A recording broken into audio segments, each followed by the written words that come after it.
청와대가 새로운 헌법재판소장 후보자를 지명하는 대신 김희수 권한대행 체제를 유지하기로 했습니다. 김희수 헌재소장 권한대행 임기가 내년 9월까지인 만큼 앞으로 길게는 1년가량 권한대행 체제를 유지할 가능성도 있어 보이는데요. 야당은 국회를 무시한 처사라며 일제히 반발하고 나섰습니다. 최진영 변호사, 김성환 시사평론가와 함께 정치권 이슈 살펴봅니다. 안녕하십니까? 네, 안녕하십니까? 예. 자, 먼저 김희수 권한대행 체제 유지와 관련된 어제 청와대 박수현 대변인의 설명을 듣고 본격적인 대담 이어가도록 하겠습니다. 재판관 전원이 김희수 재판관의 권한대행직 계속 수행에 동의했습니다. 이에 청와대는 김희수 헌재소장 대행 체제를 유지하기로 하였습니다. 네, 지금 권한대행 체제가 9개월째 계속되고 있는데요. 앞으로도 계속하겠다. 일단 그 배경이라고 할까요?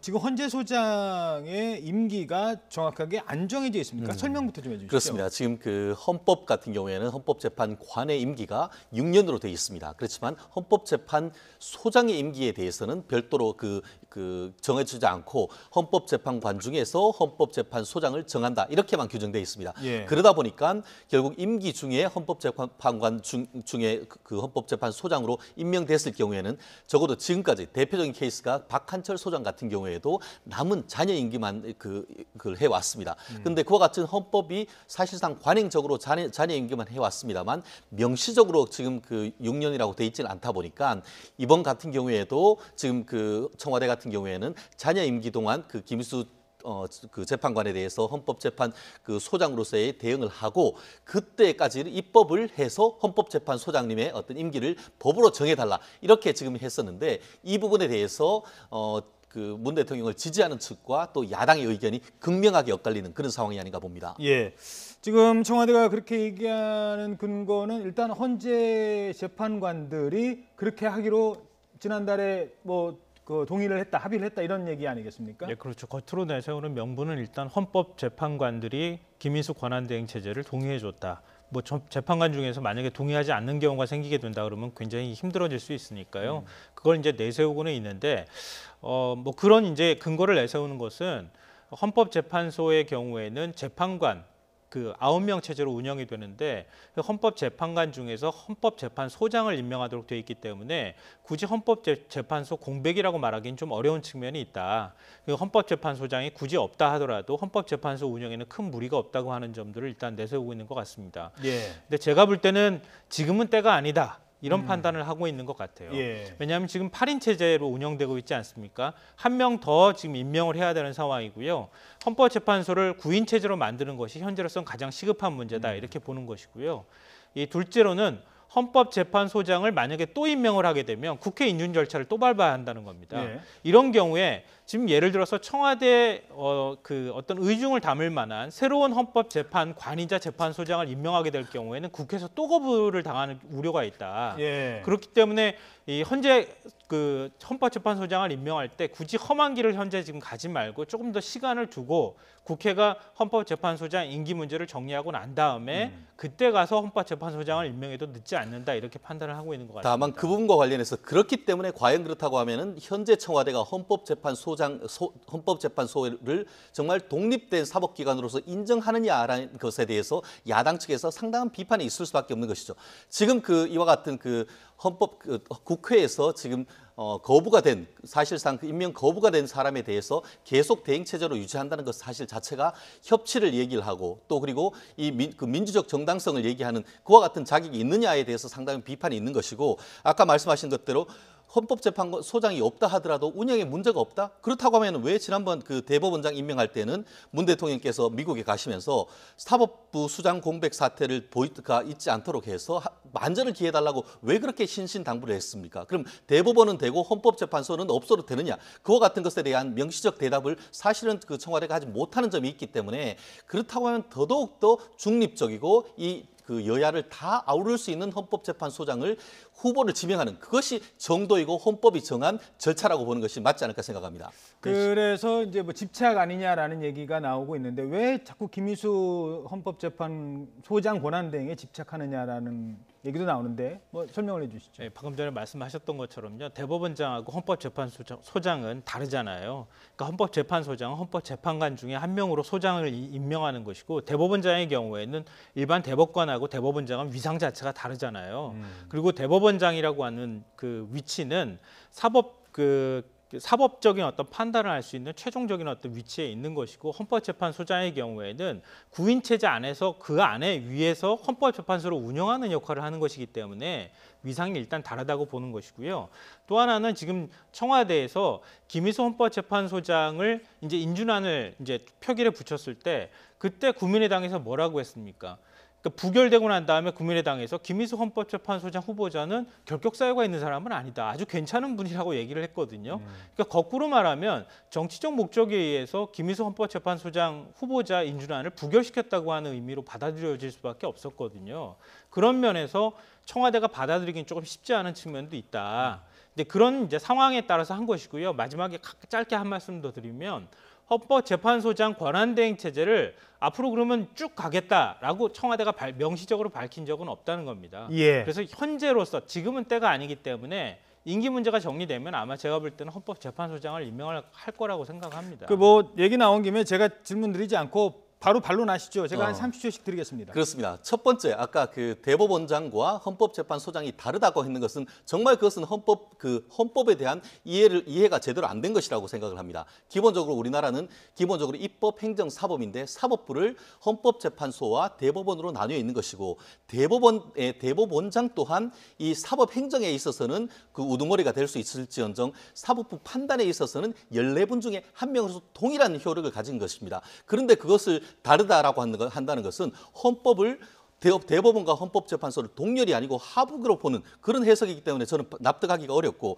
아까 계속 말씀드렸다시피 헌법재판소는 여야 할 것 없이 한국의 어떤 그 이념적인 것을 다 두루 섭렵하고 두루 포섭할 수 있는 그런 부분을 해야 되는 것이지 청와대의 입맛에 맞지 않다고 해서 적합한 사람이 없다. 그와 같은 그 언급은 현재의 어떤 그 우리나라 법조인들에 대한 상당히 어떻게 보면 법조인들로서는 상당히 모욕적으로 받아들일 수 있는 그런 부분도 있기 때문에 헌법 절차에 따라 정말 헌법 수호 의지를 가지고 새로운 사람을 지명하는 것이 합당한 헌법 절차가 아닌가 생각합니다. 예, 그 길게 반론할 그건 아닌 것 같고요. 방금 전에 제가 말씀드렸던 헌법재판소장하고 대법원장의 위상이 다르다고 표현을 한 것은 대법원이라고 하는 기구 자체가 헌법재판소하고 성격은 분명히 다르지만 대법원이 사법기구로서의 역할이나 위상들을 볼 때 굉장히 큰 그 권한들을 갖고 있고 또 조직 자체가 굉장히 크다는 말씀을 드린 것이고요.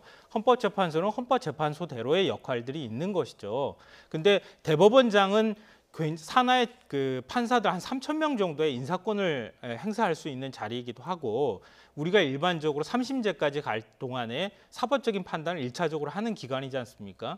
헌법재판소의 경우에는 뭐 국회 정당 해산이라든가 이런 이제 나름대로의 어떤 그리고 위헌시 심판을 한다거나 이런 역할들이기 때문에 그런 역할의 구분을 좀 인정해야 된다는 말씀을 드린 것이고요.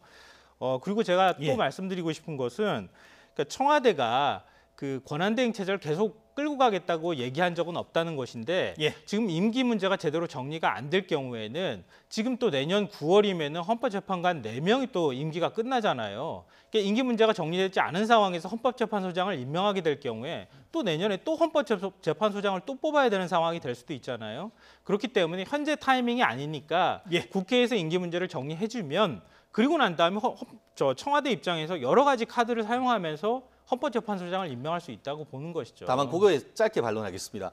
벌써 이 헌법재판관의 그 헌법재판소장의 임기 문제는 한두 해 묵은 논란이 아닙니다. 그런데 지금 와서 그것을 국회에 대해서 입법 촉구를 하면서 그렇다고 하면은 입법이 이번 임기 내에 안 된다고 하면 계속 헌법재판관 소장 임명 안 하겠습니까? 사실상 아까 말씀드렸듯이 헌법재판소장의 임기는 전여숙 재판관이라든가 박한철 소장 이와 같은 것을 통해서 사실상 그 헌법재판관 중에 임명할 때는 잔여 임기로 한다는 것이 사실상 헌법 해석상 관행상 이루어진 것입니다. 그럼에도 불구하고 입법 촉구를 하면서 얘기를 하면서 그 공을 국회에 떠넘기는 것은 대통령으로서의 어떤 권한을 사실상 직무유기를 한다는 그런 비판도 나올 수 있는 것 아니겠습니까? 거기까지만 듣도록 하겠습니다.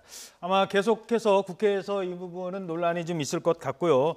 청와대도 뭐 계속 안 하겠다는 건 아니고 일단 국회에서 좀 입장을 정해달라고 하는데 국회에서는 입장 정하라는 얘기를 국회에다 요구하지 말고 일단 잘못된 그 인사에 대해서 반성부터 해라 뭐 이런 얘기를 하고 있는 것 같습니다. 자, 박근혜 정부 시절 그 지금 온갖 지금 불법 행위에 대해서 재판이 이루어지고 있는데 정작 박근혜 전 대통령 구속 연장 여부는 아직 결정이 안 되고 있어요. 그냥 법원이요. 이 구속 연장을 할 건지 말 건지 결정할 때 어떤 기준으로 하는 겁니까? 그렇습니다. 기본적으로 1심은 뭐 시청자께서도 아시다시피 원래 구속 기간은 2개월입니다. 그런데 2번 연장해서 6개월 할 수 있는데요. 구속 사유가 그 민법에 보면 그 형법에 보면 형사소송법에 보면은 주거 부정이라든가 증거 인멸 우려라든가 아니면은 뭐 도주 우려 이와 같은 것을 해석을 합니다. 그런데 대법원 같은 경우에는 어떻게 지금 대법원과 헌법재판소 같은 경우에는 이 6개월의 어떤 기간을 둔 것 자체가 피고인의 인권 보장 또 그리고 미결구금의 장기를 방지한다는 그런 취지를 지금 얘기를 하고 있고 지금 헌법재판소 같은 경우에는 이 미결구금 6개월 해놨는 것이 설령 그걸 석방한다 하더라도 그거로 인해서 재판 출석 불투명이라든가 재판 지연 우려 이런 것보다 오히려 피고인의 인권이 우선한다 이런 식으로 판단을 했었는데요. 말씀드렸듯이 원칙적으로 한다고 하면은 6개월이 지나면은 석방하는 것이 맞습니다. 다만 이번 사건 같은 경우에는 국정농단 사건의 최정점에 있기 때문에 이 사건의 정치적 의미라든가 중형 가능성 이런 부분들이 있기 때문에 원칙을 따를 것인지 아니면 이 사건의 특성을 볼 것인지 그 부분에 있어서 재판부가 상당히 고심을 하고 있는 그런 상황인 것 같습니다. 자, 그런데 그 원래 구속영장 구속기간 연장을 그러니까 6개월만 하고 그 안에 빨리 어떻게 구속이 되든 왜냐하면 이제 아직 유죄 판단이 안 난 상태니까요. 피고인이 그런 상태로 계속 오래 간다는 건 인권에 문제가 있다고 하는 건데 근데 이번에는 보통 사람은 빨리 재판 끝나고 지금 끝내고 싶어요 이렇게 얘기를 할 텐데 박근혜 전 대통령 측 변호인은 계속 재판을 끌었단 말입니다. 그러니까 그렇게 해서 구속 연장 만기로 나가겠다라는 전략이 있기 때문에 법원도 조금 생각은 다를 것 같아요. 저도 뭐 법원이나 또 재판부가 굉장히 고심이 깊을 거다 이렇게 생각은 하는데요. 그러니까 방금 말씀하셨던 것처럼 구속기한 연장에 있어서 우리가 구속영장 실질심사제를 도입한 이유는 이 피의자의 인권을 보장하겠다고 하는 취지가 담겨 있는 것이거든요. 그러니까 불구속 기소라고 하는 제도가 있는 거라고 생각하는데요. 문제는 인권 부분하고 이 피의자의 방어권 부분까지 같이 생각을 해본다면은 박근혜 전 대통령은 이미 방어권을 보장할 만큼 충분히 보장받고 있는 거나 다름이 없다고 저는 생각해요. 예. 왜냐하면은 박 전 대통령 일반적인 그 수용자하고 다르게 하루에 한 번 이상 사실 변호인의 조력을 받고 있는 게 사실이고요. 그리고 지금 그 구치소 생활할 때도 일반적인 수용자 한 5배 정도 넓은 방에서 생활하고 있고 몸이 안 좋다고 해서 병원도 그동안에 2차례나 갔다 왔습니다. 특별한 몸에 이상이 있다고 하는 얘기도 지금 나오지 않고 있고요. 그리고 박 대통령이 그동안에 이제 재판에 출석 안 하겠다고 해서 가가지고 검사가 같이 가자고 하는데도 거부했던 적도 여러 차례 있지 않습니까? 그런 면에서 박 전 대통령이 지금 방어권을 보장하는 데 있어서 문제가 있고 인권을 보장하는 데서 크게 문제가 있는가? 저는 그렇지 않다고 생각하고요. 두 번째로는 우리가 구속영장을 발부할 때 크게 이제 2가지 사유를 얘기하잖아요. 뭐 주거부정도 말씀하셨지만 증거인멸하고 도주우려인데 도주우려는 빼고 일단 얘기한다 하더라도 그동안의 박 전 대통령의 경우에 이 증거인멸이나 이런 부분들이 얼마나 우려가 많이 제기돼 왔습니까? 박 전 대통령이 검찰에서 조사한다고 할 때도 그때 조사 거부했었고 압수수색 청와대가 거부했었고 그리고 법정에도 제대로 안 나가고 이런 상황인데 구속을 하지 않은 상황에서 만약에 재판을 진행한다고 하면 지금 요즘에 박 전 대통령 지지자들이 태블릿 PC가 또 가짜다 이런 주장까지 내놓고 있으면서 뭐 국회 앞에서 지금 뭐 단식 농성도 하고 있는 상황 아닙니까? 이런 상황에서 박 전 대통령이 불구속 상태에서 재판을 과연 받을 수 있겠는가? 그러니까 최소한 재판이라고 하는 사법적인 절차가 진행될 때까지만이라도 재판 절차가 진행될 수 있도록 하는 게 맞지 않겠습니까? 네, 그분과 관련해서 아까 팩트를 몇 가지 좀 수정을 해야 될 것 같은데요. 박근혜 전 대통령을 뭐 이렇게 지지하거나 이런 거가 상관없이 마치 검찰이 법원에 가자고 했는데 본인 재판에 안 나온 것 같이 얘기하는데 그건 사실과 다릅니다. 다른 사건의 증인으로 신청했음에도 불구하고 본인이 증언을 거부를 하면서 법정에 출석하지 않은 것은 맞지만 본인이 지금 그 본인 재판에 나가는데 검찰이 구치소까지 와서 나가지 않은 것을 거부했다는 것은 팩트와 다르고 다만 본인의 건강 같은 경우 관련해서 일반적인 형사 사건 같은 경우에도 건강이 좋지 않을 경우에는 재판 기일을 변경을 합니다. 예. 그런데 이번 같은 경우에는 매일 이런 식으로 그 재판을 일주일에 4번, 5번 하는 것은 일반인과의 현저한 형평성에 오히려 반하는 그런 케이스가 있고, 아까 말씀하셨듯이 아까 그런 어떤 재판부의 어떤 출석 불투명이라든가 재판 지연 이런 것들 같은 경우에는 헌법재판소가 이와 미결 구금이 지나치게 방지됐던 그 입법 취지에 비추어서 그와 같은 일부의 부작용은 오히려 인권 보장을 위해서라도 후퇴해야 된다는 그런 헌법재판소의 결정도 있다는 것을 말씀드리고 싶습니다. 그러니까 방어권 보장에 대해서 아까 말씀하셨지만, 그러니까 영장까지 들고 가가지고 검사가 재판 그 증인으로 가십시오, 가죠라고 얘기를 했는데도 안 간 거 아닙니까? 일반적인 수용자들, 재수자들이 영장까지 들고 간 검사가 가야 된다고 얘기하는데 안 가는 사람이 안 가는 있습니까? 케이스 많습니다. 그러니까 아니 그러니까 정치범인 케이스에 실질적으로 그런 케이스 상당히 많고 집행되지 않은 케이스가 있어서 골석 재판하는 케이스도 상당히 있습니다. 그러니까 방어권 보장이 박 전 대통령이 굳이 다른 그 경우와 비교해 봤을 때 박 전 대통령이 부족하거나 안 받거나 매우 부족한 것은 사실입니다. 왜냐하면 그러니까 현실적으로 저희가 그 사실관을 했을 때 구속과 불구속은 하늘과 땅 차이입니다. 아까 얘기했듯이 하루에 한 번 변호인 접견한 건 당연한 거고 누구한테도 보장되는 권리인 겁니다. 잠시 논쟁이 이제 굉장히 이제 뭐 많아지는데요. 두 가지만 말씀드릴게요. 그러니까 구속영장 실질심사대가 제가 도입된 것은 강자를 위한 것이 아니라 약자를 위해서 도입했던 겁니다. 구속영장을 검찰이 계속 발부를 하고 아무리 어떤 죄의 문제를 떠나서 약자들이 항상 구속되는 현상들이 발생하기 때문에 그런 약자들을 보호하기 위해서 저는 만든 제도라고 알고 있고요. 그렇기 때문에 박 전 대통령이 거기에 과연 해당되는가에 대해서는 의문이고요. 예. 또 한 가지는 전직 대통령 신분으로서 지금 재판을 받고 있는 겁니다. 이건 사상 거의 초유의 일입니다. 물론 이제 전두환 노태우 전 대통령도 있기는 하지만 그런 경우에 그러면 일반적인 사례하고 준용해서 똑같이 적용할 것이냐, 이런 문제도 우리가 고민해 봐야 한다는 것이죠. 알겠습니다. 오늘 두 분이 아주 치열하신데요. 네. 두 분이 평소에는 되게 친하시죠? 아, 예. 그럼요. 오늘 뭐 아주 치열한 사실 찬반 의혹의 어떤 의견이 첨예하게 맞서는 시점이기도 합니다. 다른 얘기를 좀 해보도록 하죠. MB 정부 시절 자금 지원 받고 관제 시위를 벌였다, 이런 의혹을 받고 있죠. 추선희 어버이연합 사무총장 어제 검찰에 또 소환됐습니다. 그런데 의혹을 부인하고 있습니다. 이 돈 또 국정원 돈인지 몰랐어요라고 얘기하는 것 같습니다. 들어보시죠. 중소기업 김 사장님이라고 얘기 들었고, 저희는 지금까지도 중소기업 김 사장을 알고 있다가 얼마 전 언론을 통해서 그 사람이 그 사람이구나 이걸 안 거지, 그 전에는 몰랐습니다.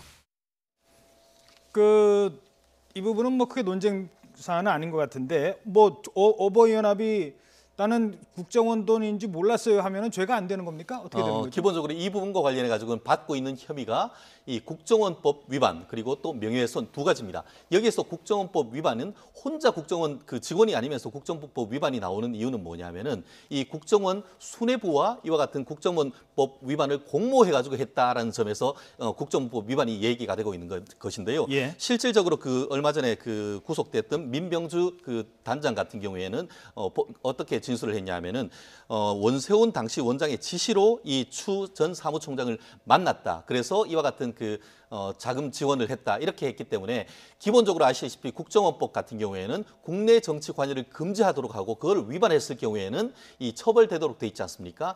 그와 같은 것을 알고도 같은 행위를 했다라고 했을 경우에 지금 추 사무총장 같은 경우에 국정원법 위반이 되는데, 결국 본인은 그와 같은 돈 자체가 국정원법을 몰랐기 때문에 나는 처벌되지 않는다, 이와 같은 논리로 하고 있는데, 지금 현재 언론 보도를 보면은 내부적으로 그와 같은 사정을 알았다라는 점에 대한 심증과 나름대로의 물증을 가지고 지금 계속 조사를 하고 있는 것으로 보도되고 있습니다. 조금 전에 저희들이 뉴스 시작할 때 화이트리스트와 관련해서 네. 검찰이 지금 압수수색 여러 군데, 오늘은 또 경우에까지 하고 있고 국정원 간부도 지금 압수수색 들어가고 있거든요. 이 같은 맥락으로 본다면 사실 국정원이 정권의 비판적인 사람들 블랙리스트 만든 것보다 오히려 화이트리스트 만들어서 뒤에서 부추긴 거, 얼마 전에 노벨 평화상 그거 취소해달라고까지 뭐 이메일 주고받았다잖아요. 실제 실행에 옮겼는지는 모르겠지만 그런 어떤 행위가 더 어떻게 국민 입장에서는 더 실망이 큰 것 같아요. 네, 그럴 수밖에 없죠. 그러니까 우리 사회에 국민들의 여론과 표현 문제를 다 왜곡시켜 왔다고 하는 것들을 스스로 지금 밝히고 있는 것이랑 마찬가지인데요. 그것도 국정원 내부에서 지금 얘기가 나오고 있는 것 아니겠습니까? 네. 그러니까 내가 믿어왔던 게, 내가 봐왔던 게 지금 사실인지 아닌지 모든 국민들이 헷갈려하고 혼동을 가질 수밖에 없는 상황입니다. 그러니까 지금 추선희 사무총장 얘기 잠깐 했지만 어버이 연합이 이명박 정부 들어서부터 시작해서 박근혜 정부까지 어떤 시위를 벌여왔는지 하나하나씩 살펴보면은 예. 아마 추선희 사무총장의 얘기가 설득력이 떨어진다는 걸 알 수 있을 것 같은데요. 만약에 국정원한테 돈 받은 거하고, 물론 이제 시위한 건 다른 문제일 수도 있겠지만 국정원한테 돈 받았는지를 몰랐다고 해서 돈을 일단 받았다고 치는데요. 예. 그러면은 청와대에서 또 정부의 비판적인 시위를 하거나 아니면은 여론을 반대로 흔들기 위해서 세월호 집회라든가 이런 거 시위했던 건 그러면 어떻게 설명할 거냐? 그럼 이건 독자적으로 그러면은 그 결정을 해서 시위를 했던 것이냐? 이게 잘 연결고리가 안 된다는 거예요. 결국은 하나로 묶여가지고 움직여 왔다고 우리가 의심해 볼 수밖에 없는 상황이 된 것이고, 이번에 검찰 수사가 아마 거기에 초점이 맞춰져 있지 않을까 생각됩니다. 알겠습니다.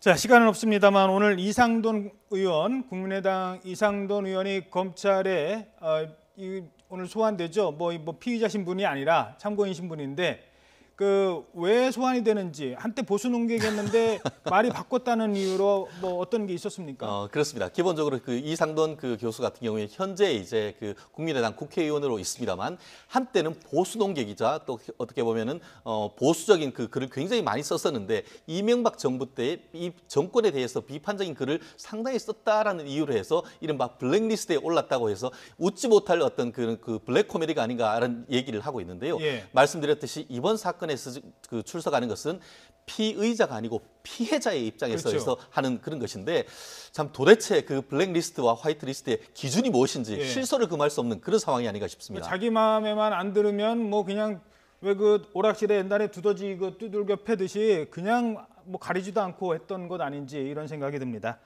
네, 지금까지 죄송합니다. 안철수 국민의당 얘기는 대표 얘기는 못할 것 같습니다. 최진영 변호사 그리고 김성환 시사평론가였습니다. 두 분 고맙습니다. 네.